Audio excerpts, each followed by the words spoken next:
Bem-vindos ao Holograma Histórico, capítulo 29, Atlântida Revelada. A verdade proibida dos Anunnaki.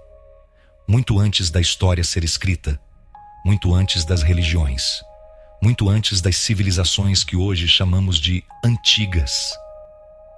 Existiu uma verdade que foi enterrada sob as águas e silenciada pelo tempo. Uma verdade que une os deuses das estrelas e a lenda da cidade perdida. Este é o holograma histórico, onde deciframos o passado para entender quem somos e para onde estamos indo. No vídeo de hoje, você vai descobrir que Atlântida não era apenas uma ilha, era o trono dos Anunnaki, e toda a história da humanidade começa ali. Capítulo 1. A verdade oculta. Antes que o homem moldasse o barro com suas mãos trêmulas, antes que o som do primeiro nome ecoasse no vento, existia algo mais antigo que os mitos, mais profundo que os oceanos, um enigma silencioso, esquecido por eras, um eco sussurrado em sonhos, em fragmentos, em memórias que não nos pertencem. Seu nome é Atlântida. Mas esqueça o que você pensa que sabe. Esqueça Platão. Esqueça os contos românticos de uma ilha utópica afundada por desastres naturais. Isso é só a superfície. Uma névoa cuidadosamente colocada sobre a verdade. A verdade é muito mais antiga, muito mais sombria, muito mais reveladora. Atlântida não foi apenas uma cidade, não foi apenas um continente, não foi apenas um lar de uma civilização avançada. Atlântida foi o trono dos Anunnaki, os verdadeiros senhores do tempo, os que vieram das estrelas, os que moldaram o Homo sapiens com ciência e intenção. Sim, antes de tudo vieram eles, em naves que cortavam os céus como meteoros sagrados, em armaduras de luz, com olhos que enxergavam além do tempo e do espaço. Não eram deuses no sentido humano, eram engenheiros cósmicos, criadores. E Atlântida era o seu laboratório sagrado, um posto avançado, um reino onde o divino e o genético se encontravam. Imagine um tempo em que o céu estava mais próximo, em que as constelações não eram apenas estrelas, mas mapas, portas, memórias. Ali, os Anunnaki caminharam entre nós, com propósitos definidos, com planos grandiosos. Eles criaram linhagens, eles elevaram nossa espécie, eles ensinaram, mas também controlaram. E quando o experimento, talvez ambicioso demais, talvez puro demais, começou a sair do roteiro traçado, eles fizeram o impensável. Apagaram tudo. Atlântida não afundou por acaso. Não foi um terremoto, não foi um maremoto. Foi um reset, um botão apertado por aqueles que não queriam ser lembrados. Mas a verdade nunca desaparece por completo. Ela sobrevive nos mitos, nos símbolos, nos sonhos que você não consegue explicar, tábuas de argila esquecidas, manuscritos queimados às pressas, ruínas que parecem deslocadas do tempo. Tudo aponta para um único caminho. Atlântida foi Anunnaki. Eles não são uma história à parte. Eles são a história. Deuses sumérios, egípcios, gregos. Todos eles são o mesmo panteão. Os mesmos seres, apenas com nomes diferentes. Rostos adaptados a cada civilização. A grande farsa foi separar essas histórias, criar linhas paralelas que nunca se cruzam. Mas agora, vamos cruzá-las. Vamos ligar os pontos. Vamos resgatar a memória esquecida do planeta. A pergunta que nos resta e que ecoará pelos próximos capítulos é: por que esconder isso? Por que apagar um império inteiro da memória humana? Quem ainda lucra com esse esquecimento? Essa é a jornada. Esse é o fio que agora começamos a puxar. Prepare-se. A verdade está de volta. E ela não pede permissão para emergir. Capítulo 2. A chegada dos criadores. Eles não nasceram aqui. Eles não emergiram do barro, nem vieram do ventre da terra. Eles chegaram, vieram de longe, muito longe, de um ponto escuro no céu, tão distante que nem as estrelas ousam nominar. Seu mundo se chamava Nibiru, um planeta errante, de órbita elíptica, quase invisível, cercado por mistérios, silêncio e poeira cósmica. Lá, uma crise se formava. Uma ameaça silenciosa corroía a vida, a atmosfera rarefeita. O céu de Nibiru estava morrendo, e com ele, todo um império ancestral. Mas havia uma chance, uma solução dourada. Ouro. Não o ouro das coroas, não o ouro dos reis, mas o ouro puro. Condutor de energia, refletor de luz, fonte de equilíbrio atmosférico. A Terra. Nossa Terra. Brilhava como uma promessa no horizonte galáctico, rica, azul, quente, viva. E assim, há dezenas de milhares de anos, eles partiram. Os Anunnaki atravessaram o vazio, vieram como exploradores, mas não demorou para se tornarem senhores, colonizadores de céus e mares, engenheiros do destino humano. Seus primeiros domínios, as terras férteis e abertas da Mesopotâmia, os vales sagrados do Egito, os altiplanos da África e, sim, uma ilha lendária no coração do Oceano Atlântico, Atlântida. Não uma colônia secundária, não um retiro celestial, mas o centro nervoso de uma operação cósmica. Os textos sumérios, aqueles ignorados pelos manuais modernos, nos dão pistas. As tábuas de Enuma Elish não são mitos, são registros, memórias gravadas em pedra. Nelas se fala de uma terra além do mar, uma terra de esplendor, onde o poder divino era absoluto, onde os deuses se moviam como gigantes entre homens. Essa terra era Atlântida, não um conto filosófico, não um capricho platônico, mas um centro estratégico no plano dos Anunnaki. Por que ali? Por que no meio do oceano? Por que tão longe das civilizações humanas? A resposta está nas profundezas da Terra e nas danças invisíveis das estrelas. O Oceano Atlântico esconde algo que poucos conhecem, um vórtice de energia, um ponto de convergência entre os campos magnéticos do planeta. Um portal natural, um nó sagrado na rede viva da Terra. Os Anunnaki sabiam. Eles liam o planeta como um livro aberto. Ali, naquele ponto, eles ergueram uma cidade como nenhuma outra. Atlântida, desenhada com geometria sagrada, construída com precisão milimétrica, alinhada com as estrelas, mas fincada no centro do coração planetário. Não era apenas uma cidade, era um instrumento, um canal, um transmissor, um elo direto entre Nibiru e a Terra. Os registros de Eridu, uma das cidades mais antigas da Suméria, falam em linguagem codificada de uma ilha sagrada, onde os deuses podiam tocar o coração da Terra. Isso não era metáfora, era literal. Os canais de Atlântida não eram meros caminhos de água, eram veias, correntes de energia. Seus templos não eram apenas locais de culto, eram antenas, geradores, condutores das forças telúricas e celestes. Dois nomes se destacam na criação desse projeto monumental: Enki, Senhor das Águas, da Ciência, da Vida, e seu meio-irmão, Enlil, o mestre da ordem, do ar, da autoridade. Juntos, esses dois titãs supervisionaram a edificação de Atlântida. Assim como construíram as cidades de tijolos da Suméria, também ergueram os palácios de cristal e ouro da Ilha Sagrada. O que isso nos mostra? Que não são histórias separadas, Suméria e Atlântida, Egito e Atlântida. Tudo é um só corpo. Tudo parte do mesmo plano. A escolha da ilha não foi aleatória. Foi um símbolo, uma declaração de poder, um aviso silencioso ao universo. Aqui estamos, aqui dominamos, aqui criamos a nova Terra. Mas o que aconteceu depois? Por que essa verdade foi escondida? Por que a ilha sumiu nas águas?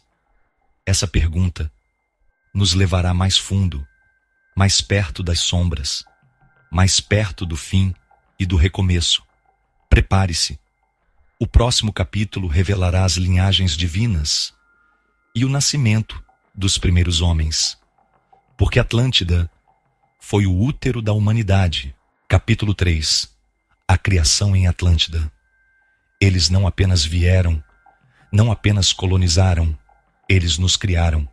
As antigas tábuas cuneiformes, encontradas nas ruínas poeirentas da Mesopotâmia, falam com uma clareza desconcertante. Ali, em símbolos quase esquecidos pelo tempo, está a revelação que muitos evitam encarar. A humanidade foi moldada pelas mãos dos Anunnaki. Com domínio absoluto sobre a genética, manipulando códigos que ainda hoje mal compreendemos, eles misturaram sua essência, seu sangue, ou algo equivalente ao barro da terra. E do ventre da matéria, nasceu o primeiro homem. Não como um filho, mas como um servo, uma ferramenta viva, um operário para as minas, um carregador de pedras, um executor de tarefas. No início, fomos criados para servir. Fomos braços, fomos costas, fomos silêncio. Nas minas da África antiga, nas entranhas da terra, os primeiros humanos gemiam de exaustão, escravizados sob o peso do propósito alheio. Mas algo mudou. Algo despertou. Na ilha sagrada, Atlântida. Ali, longe das correntes, longe do açoite e da poeira, os Anunnaki começaram um novo experimento. Uma segunda criação, não feita apenas de carne, mas de intenção. Atlântida se tornou um campo de testes, um jardim, uma escola. Naquele território geomântico, onde as forças do cosmos tocavam o chão, os humanos deixaram de ser apenas servos. Ali, eles começaram a aprender. Enki, o senhor das águas, da sabedoria, da ciência, via mais do que mão de obra. Ele via potencial, via uma centelha, um reflexo possível e decidiu nos elevar. Evidências? Sim, existem. O cálice de Enki, um artefato extraordinário, resgatado das profundezas do Atlântico e hoje guardado longe dos olhos do público. Esculpido em oricalco, um metal que reluz como o sol líquido e que só Atlântida conhecia, o cálice retrata algo que nenhum outro registro ousou mostrar. Humanos e Anunnaki, lado a lado, não em adoração, mas em comunhão. As figuras gravadas recebem um símbolo, o chamado fruto do conhecimento, mas não se trata de uma maçã.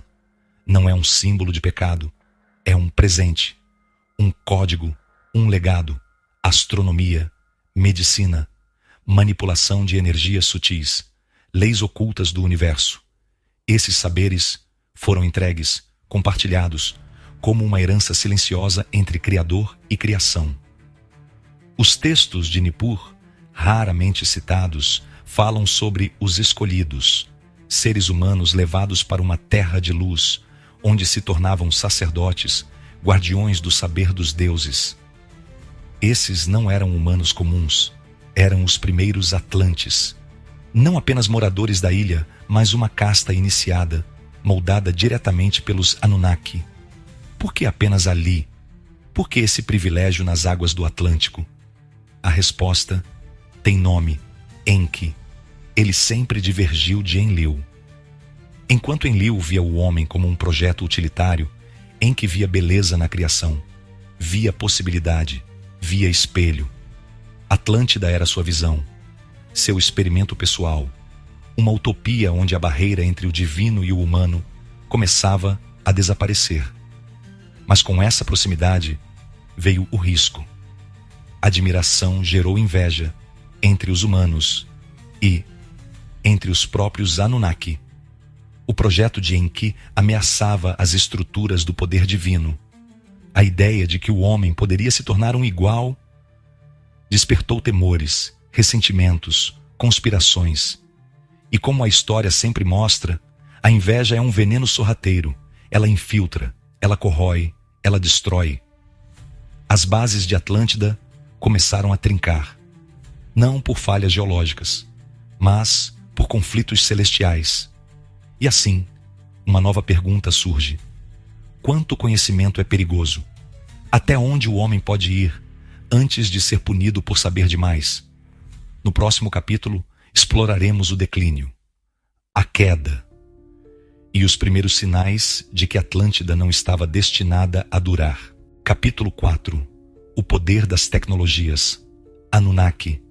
Atlântida não foi construída com ferramentas, não com martelos, nem com cordas, nem com o suor de 1000 homens. Atlântida foi manifestada, um feito de mentes que não pertenciam a este mundo. Mentes milenares, precisas, intocáveis. As mentes dos Anunnaki. Eles não trabalhavam com o mundo. Eles o reescreviam. E o que hoje chamamos de tecnologia, para eles, era arte sagrada.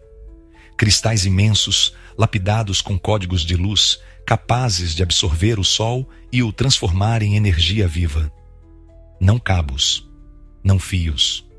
Luz pulsante, respirando com o planeta. Dispositivos que flutuavam no ar, erguiam pedras de milhares de toneladas com a leveza de uma folha. Moviam blocos como se fossem sonhos. Climas, modelados ao sabor de sua vontade. Tempestades criadas ou dissolvidas com um gesto. Chuva onde havia deserto. Silêncio onde havia vento. Platão tentou descrever canais concêntricos, muralhas colossais, estruturas que desafiavam o tempo. Mas ele errou. Atribuiu aos homens o que era dos deuses. Essas maravilhas não foram construídas. Foram projetadas com sabedoria antiga, a mesma que ergueu os zigurates da Suméria, os obeliscos do Egito, os templos submersos do Japão. E então surgiu a maior prova, o disco de Atlântida, descoberto nas profundezas das Bahamas, uma peça circular, repleta de símbolos, não decorativos, mas operacionais. A mesma escrita cuneiforme dos Anunnaki, um mapa, não da Terra, mas do céu, um registro de rotas estelares, portas entre mundos, os cristais encontrados ao lado, chamados pelos textos antigos de pedras de fogo. Não eram apenas fontes de energia, eram portais, conexões instantâneas com Nibiru, vozes que cruzavam o vácuo em silêncio absoluto. E havia mais. Fragmentos esquecidos do livro de Thoth falam de máquinas de levitação, capazes de mover montanhas inteiras. Lendas sussurram sobre o olho de Enlil, um artefato temido, capaz de manipular os céus. Secas, chuvas, raios e furacões, com precisão matemática, cirúrgica. Era esse arsenal de poder que mantinha Atlântida em equilíbrio. Não um equilíbrio natural, mas um equilíbrio forçado, mantido por sabedoria, por vigilância, por medo, porque todo poder traz consigo um risco. Nas mãos certas, as tecnologias mantinham uma utopia viva. Nas mãos erradas, elas se tornavam destruição pura, silenciosa, definitiva. E então surge a pergunta inevitável: quem controlava o controle? Até onde se pode ir antes de ultrapassar o limite? O disco, os cristais, os registros ocultos, todos sugerem que Atlântida não era um lar, não era um refúgio, era uma base, um centro avançado, um coração cósmico, um ponto de controle entre mundos. Mas algo aconteceu. Algo saiu do equilíbrio. Alguém ou algo quis mais do que deveria. E quando o poder se tornou maior do que a harmonia, o destino se aproximou, implacável. No próximo capítulo veremos os primeiros sinais do fim, as rachaduras no paraíso, a colisão dos deuses, a sombra do juízo, porque até mesmo os deuses não estão imunes à queda. Capítulo 5. Os deuses de Atlântida. Quem governava Atlântida? Quem mantinha o equilíbrio tênue entre céu e terra, entre criação e controle, entre luz e sombra? Eles, os que vieram das estrelas, os que moldaram o barro, os que deram nome às primeiras cidades e corpo ao primeiro homem, os Anunnaki. Mas não eram apenas nomes em tábuas antigas, não eram metáforas. Eram seres reais, presenças vivas, majestosas, implacáveis, e seus nomes ainda ecoam como trovões pela eternidade Enki, Enlil, Inanna, trindade sagrada e perigosa, almas que carregavam o peso de mundos e o fardo das decisões eternas. Enki, o Senhor das águas, Pai da criação, guardião dos mistérios. Em Atlântida, ele era o coração pulsante, o visionário, o arquiteto de um novo homem, mais sábio, mais forte, mais desperto. Seu palácio, construído sob as águas, refletia a profundidade de seu conhecimento. Ali, diz o rolo de Nibiru, Enki escondia os segredos da imortalidade, códigos da vida eterna, tecnologias que desafiavam o ciclo da morte. Foi ele quem ensinou os homens a navegar, a curar, a invocar as forças invisíveis da criação. Ele não via servos, via filhos, e Atlântida era seu templo vivo, seu sonho. Enlil, o Senhor dos Ventos, o mestre da disciplina, o defensor da ordem cósmica. Para Enlil, Atlântida era um risco, um lugar onde os humanos estavam aprendendo demais, crescendo demais, se aproximando demais. Ele temia o despertar, temia a quebra do domínio divino. Nas entrelinhas do rolo de Nibiru, há indícios de que Enlil conspirava em silêncio, semeando dúvida, preparando o colapso. Inanna, a deusa da guerra, da paixão, da ambição incontrolável, bela, intensa, imprevisível.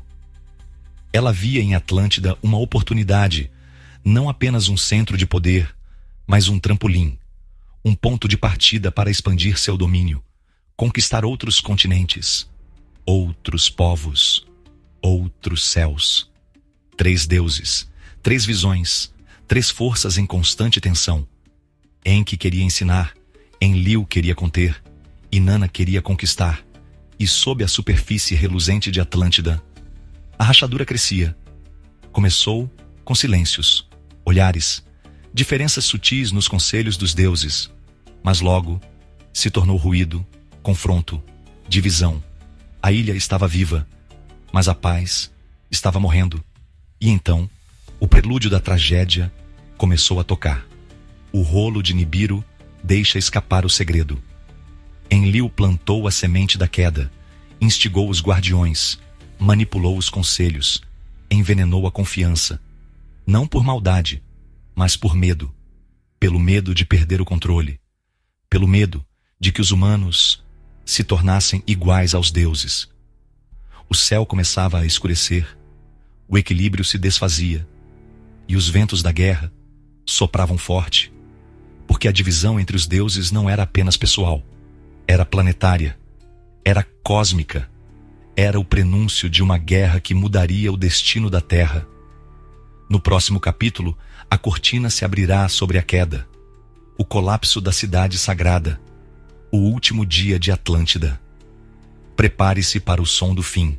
Capítulo 6. A Sociedade dos Anunnaki. Atlântida não era apenas uma cidade, não era apenas uma ilha no mapa do mundo antigo. Era uma visão, um vislumbre do que a humanidade poderia ser, sob o olhar direto dos Anunnaki. Ali, o impossível era cotidiano, o extraordinário era norma. A ilha não seguia as regras da Terra, seguia as leis das estrelas. Templos gigantescos, com colunas que tocavam o céu, brilhavam com luz própria. Não velas, não fogo, cristais. Cristais vivos, respirando luz, alimentando a cidade com energia limpa, eterna, silenciosa. A noite não existia. As ruas, pavimentadas com oricalco e ouro, refletiam o céu como espelhos invertidos. Caminhar por Atlântida era como andar pelas estrelas. E os humanos viviam em harmonia com seus criadores, lado a lado, não como iguais, mas como aprendizes escolhidos.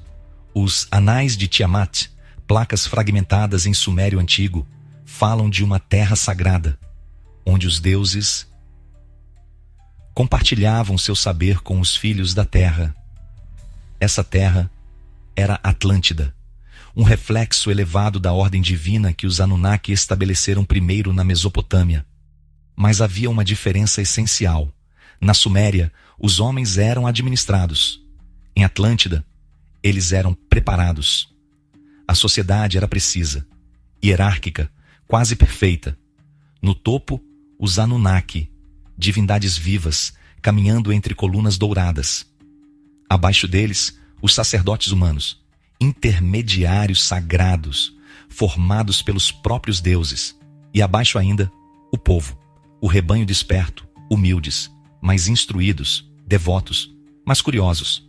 Ali não havia doenças, a medicina era divina, o conhecimento avançado, a biologia dominada, a fome não existia, as colheitas respondiam aos gestos dos deuses, chovia quando precisava, o sol brilhava no tempo certo, a natureza era programada, a realidade modelada e o saber era transmitido. Os humanos aprendiam a construir máquinas voadoras, aprendiam a ler as estrelas como livros abertos, aprendiam a canalizar a energia vital da Terra, como se fosse água. Atlântida era uma escola, um laboratório, uma semente de deuses. Mas havia algo que crescia em silêncio, algo sutil, quase imperceptível, ambição. A mesma proximidade com os deuses que antes era bênção, começou a ser tentação. Alguns mortais, sedentos por poder, começaram a questionar, a duvidar, a desejar o que não lhes pertencia. Queriam mais, queriam os segredos guardados nos templos, queriam entrar nas câmaras proibidas, queriam ser como os deuses. A harmonia, tão bela, tão rara, começou a rachar. Não por fora, mas por dentro. Atlântida, que fora construída para nos elevar, começava a se curvar sob o peso da arrogância. E os Anunnaki sentiram isso, sentiram o desequilíbrio. Alguns queriam intervir, outros preferiam destruir, silenciar o erro antes que se tornasse ameaça. O experimento estava se tornando instável. Atlântida corria perigo. No próximo capítulo, os céus vão tremer, os deuses vão se dividir, e a queda se tornará inevitável. Porque quando o homem tenta ser mais que homem, o próprio paraíso pode se tornar seu túmulo. Capítulo 7. Conflitos entre os deuses. O que começou como uma rachadura tornou-se um abismo. A discórdia não era mais um sussurro nos salões de Nibiru. Ela explodiu em Atlântida. Os deuses entraram em guerra, não por território, não por glória, mas por nós, pelo destino da humanidade, pelo futuro da criação. Enlil, rígido, autoritário, inflexível, via os humanos como instrumentos, nada além de engrenagens vivas, servos úteis, mas limitados, criaturas que deveriam ser contidas, vigiadas, controladas. Enki, o visionário, o rebelde silencioso, o pai compassivo, ele nos viu e enxergou algo mais, potencial, luz, e escolheu compartilhar. Compartilhou conhecimento, compartilhou ciência e, por fim, compartilhou o maior dos segredos, a imortalidade. E então, Enlil descobriu. O que se seguiu não foi um debate, não foi um conselho, não foi um julgamento. Foi ira, fúria pura, cósmica, imparável. As crônicas sumérias escondidas em tábuas quebradas falam de fogo no céu e ondas que engoliram a terra. Essas não são metáforas, são memórias, são testemunhos de um momento em que as armas dos deuses foram liberadas. O cristal de Marduk, uma relíquia ancestral, capaz de destruir montanhas com uma única vibração, capaz de dobrar o mar, capaz de apagar uma civilização em segundos. Foi ele, ativado por Enlil, em um ato final de punição, um castigo divino, um golpe sem retorno. Enquanto o céu ardia, Enki lutava, tentava proteger sua criação, evacuar os escolhidos, salvar o que podia ser salvo, mas a destruição foi maior que a resistência. Atlântida tremia, o chão rachava, o mar rugia como uma besta ancestral, e o fogo caiu dos céus. A guerra dos deuses sumérios, aquela narrada em mitos, em lendas, em fábulas. Não foi simbólica. Ela ecoou em Atlântida. Ela foi real. E ali, no coração do oceano, a verdade ficou clara. Os deuses da Mesopotâmia e os de Atlântida eram os mesmos. Os Anunnaki, os soberanos divididos, os criadores em conflito. E foi esse conflito, essa colisão de visões, essa luta entre contenção e liberdade, entre medo e esperança, que condenou Atlântida. Porque nenhuma civilização, por mais avançada, por mais iluminada, por mais divina, sobrevive à guerra entre os próprios deuses. No próximo capítulo, as águas vão engolir a cidade. As testemunhas serão silenciadas. E a história vai se tornar mito. Mas você saberá, você sentirá, porque algumas verdades, mesmo submersas, nunca morrem. Capítulo 8. A queda sob o comando. Anunnaki. Atlântida caiu, mas não foi por acidente. Não foi por um capricho da natureza. Não foi por acaso. Foi um ato deliberado, premeditado, calculado, executado. A decisão foi tomada nas câmaras sagradas, nos salões de cristais onde os deuses discutiam o destino do mundo. E então foi feita a escolha. A ilha deveria desaparecer, ser apagada, submergida. A razão? Difícil dizer com precisão. Talvez os experimentos com os cristais tenham ultrapassado o controle. Talvez a guerra entre Enki e Enlil tenha chegado a um ponto sem volta. Talvez o medo tenha falado mais alto do que a esperança. Mas uma coisa é certa: foram os próprios Anunnaki que selaram o destino da ilha. E o instrumento da queda tinha nome: o cristal de Marduk.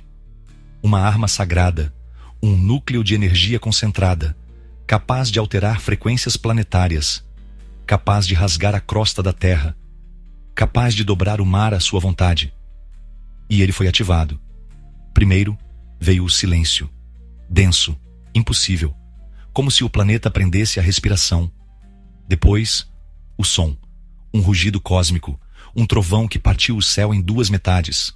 O chão estremeceu, as fundações dos templos trincaram, os cristais explodiram em luz, e o mar começou a se levantar. Ondas como muralhas, água viva, justiça líquida. A cidade sagrada foi engolida, rua por rua, templo por templo, torre por torre. A sabedoria afundou. O ouro desapareceu. As vozes cessaram. Mas nem tudo se perdeu, porque Enki, o arquiteto da esperança, não se rendeu. Em um último ato de amor e de desafio, ele escondeu registros, escondeu a memória da ilha, os planos, os mapas, os saberes. Guardou tudo em cavernas submersas, em bibliotecas cristalinas, locais inacessíveis aos homens comuns, mas destinados a serem redescobertos um dia. O legado de Atlântida não foi destruído, foi enterrado, foi selado, foi protegido, esperando pela hora certa, pelo despertar, por aqueles que viriam, não como servos, mas como herdeiros, porque nenhuma verdade morre para sempre, e nenhuma luz permanece oculta sob as águas para sempre.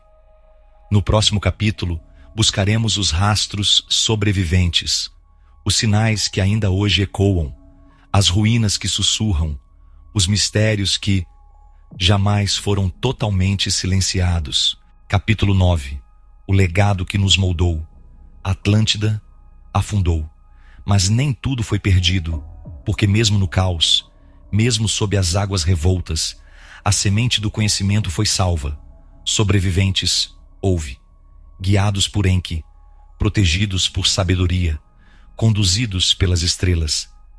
Eles deixaram a ilha não com ouro, mas com algo muito mais precioso: memória, ciência, verdade, e com isso reacenderam o mundo. No Egito, ergueram pirâmides alinhadas às constelações, não como tumbas, mas como máquinas espirituais, portais entre mundos, testemunhos de uma geometria que desafia o tempo. Na Grécia, nasceram os mitos: Zeus, Poseidon, Atena, sombras de Anunnaki, lembranças distorcidas de deuses que caminharam em carne e luz, lendas que ecoavam uma verdade mais antiga, escondida sob camadas de poesia. Na Suméria, gravaram tábuas, símbolos cuneiformes, registros precisos, datas, nomes, eventos, a história dos que vieram das estrelas, a origem de tudo, o testemunho mais puro. Tudo isso nasceu das cinzas de Atlântida. A verdade é esta: nossa civilização é um eco, um reflexo distante, um espelho fragmentado da grandeza que foi Atlântida. A linguagem que falamos, os números que usamos, os templos que adoramos, tudo vem de lá, de uma ilha afundada, de um sonho interrompido, de um plano que nunca foi totalmente esquecido, porque os deuses que a criaram não desapareceram.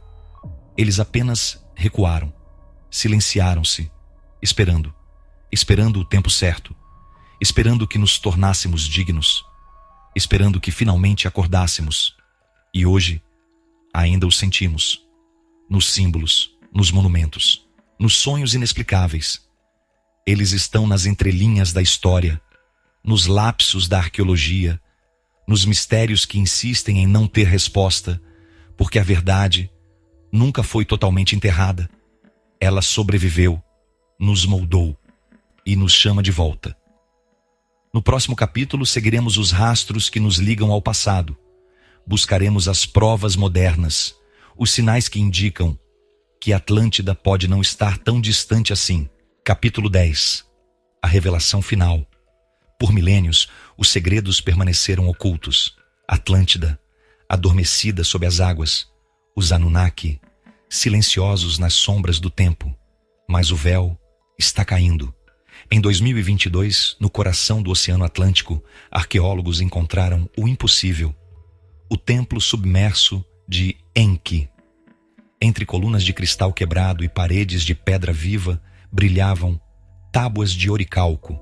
Não lendas, não interpretações, declarações, escritas na antiga língua dos deuses, palavras imortais, símbolos que ardiam como fogo sagrado. E ali, entre os registros, uma frase: nós, os Anunnaki, somos Atlântida. Não mais dúvidas, não mais teorias. A fusão está completa.